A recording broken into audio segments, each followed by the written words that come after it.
वैशाख मास महात्म्य अध्याय 3।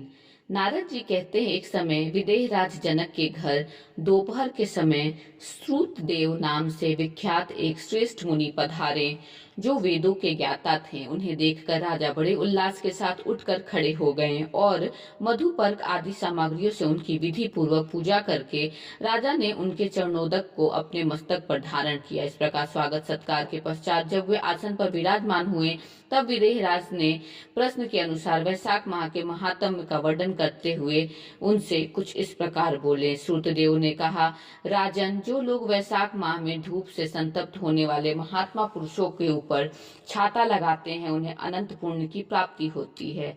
इस विषय में एक प्राचीन इतिहास का उदाहरण करते हैं। वो बताते हैं कि पहले वंग देश में हेमकात नाम से विख्यात एक राजा हो गए हैं।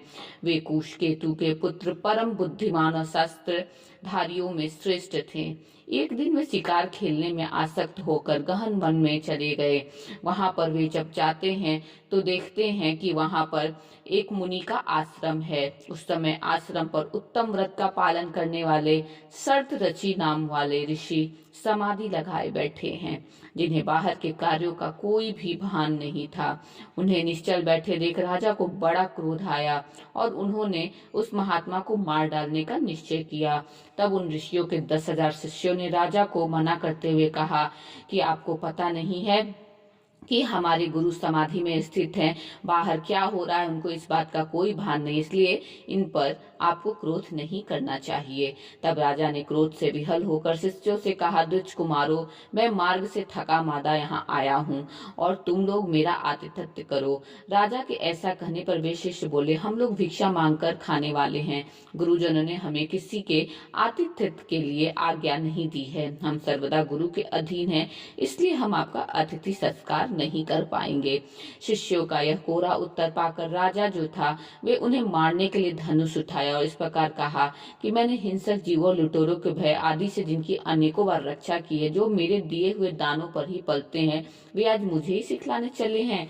ये मुझे नहीं जानते हैं। ये सभी जो हैं बड़े अभिमानी हैं। इन आतताइयों को मार डालने पर भी मुझे कोई दोष नहीं लगेगा। ऐसा कह करके वे कुपित हो धनुष से बाण छोड़ने लगे। बेचारे शिष्य आश्रम छोड़कर भय से भाग चले। भागने पर भी हेमकांत ने उनका पीछा किया और 300 शिष्यों को मार गिराया। शिष्यों के भाग जाने पर आश्रम में जो कुछ सामग्री थी उससे राजा के पापात्मा सैनिक जो थे वे उन्हें लूट लिए और राजा के अनुमोदन से ही उन्होंने वहां इच्छानुसार भोजन भी किया।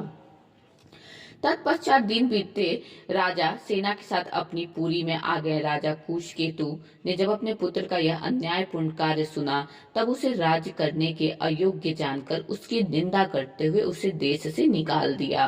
पिता के त्याग देने पर हेमकांत घने वन में चला गया।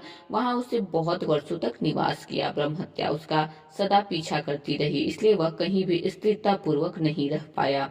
इस प्रकार उस दुष्टात्मा के 28 वर्ष व्यतीत हो गए।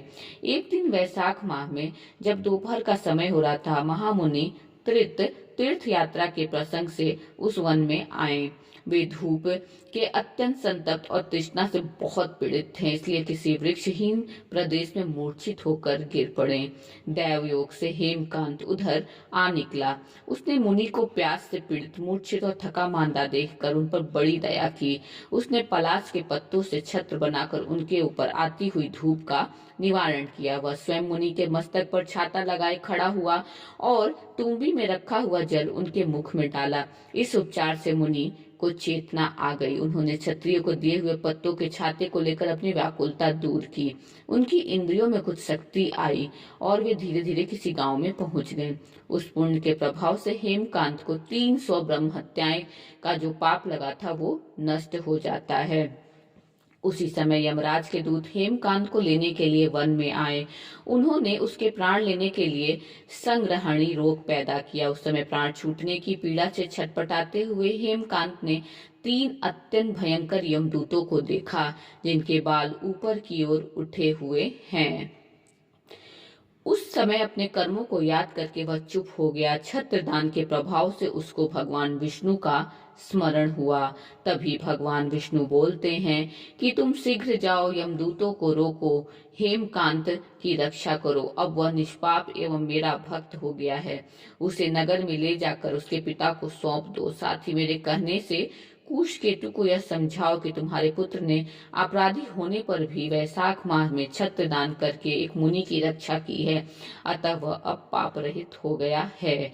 इस पुण्य के प्रभाव से वह मन और इंद्रियों को अपने वश में रखने वाला, दीर्घायु, शूरता और उदारता आदि गुणों से युक्त तथा तुम्हारे समान गुणवान हो गया है। इसलिए अब इस महाबली पुत्र को तुम राज्य का भार संभालने के लिए नियुक्त करो। भगवान विष्णु ने तुम्हें ऐसी आज्ञा दी है। इस प्रकार राजा को आदेश देकर हेमकांत को उनके अधीन करके यहाँ लौट आया। भगवान विष्णु का यह आदेश पाकर महाबली विश्वक्सेन ने हेमकांत के पास आकर यमदूतों को रोका और अपने कल्याणमय हाथों से उसके सब अंगों में स्पर्श किया। भगवत के स्पर्श से हेमकांत की सारी व्याधि क्षण भर में दूर हो गई। तदनंतर विश्वक्सेन उसके साथ राजा के पुरी में गए।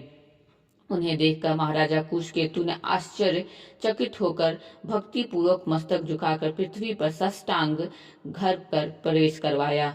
वह नाना प्रकार के स्तोत्रों से उनकी स्तुति तथा वैभव से उनका पूजन किया। तत्पश्चात महाबली विश्वक्सेन ने अत्यंत प्रसन्न होकर राजा को हेमकांत के विषय में भगवान विष्णु ने जो संदेश दिया था वह सबका सुनाया। उसे सुनकर कुशकेतु ने पुत्र को राज्य पर बिठा दिया और स्वयं विश्वक्सेन की आज्ञा लेकर उन्हें पत्नी सहित वन को प्रस्थान किया।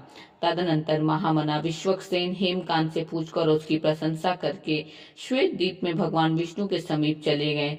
तब से राजा हेमकांत वैशाख माह में बताए हुए भगवान की प्रसन्नता को बढ़ाने वाले शुभ कार्य को प्रतिवर्ष पालन करने लगे। वे ब्राह्मण, भक्त, धर्मनिष्ठ, शांत, जितेंद्रिय, सब प्राणियों के प्रति दयालु, संपूर्ण यज्ञों की दीक्षा में स्थित रहकर सब प्रकार की संपदाओं से संपन्न हो गए। उन्होंने पुत्र पौत्र आदि के साथ समस्त भोगों का उपभोग करके भगवान विष्णु का लोक प्राप्त किया। वैशाख सुख के साध्य अतिशय पुण्य प्रदान करने वाला है, पाप रूपी ईंधन को अग्नि की भांति जलाने वाला है, परम सुलभ तथा धर्म, अर्थ, काम और मोक्ष चार पुरुषार्थों को देने वाला है। जय जय श्री हरि।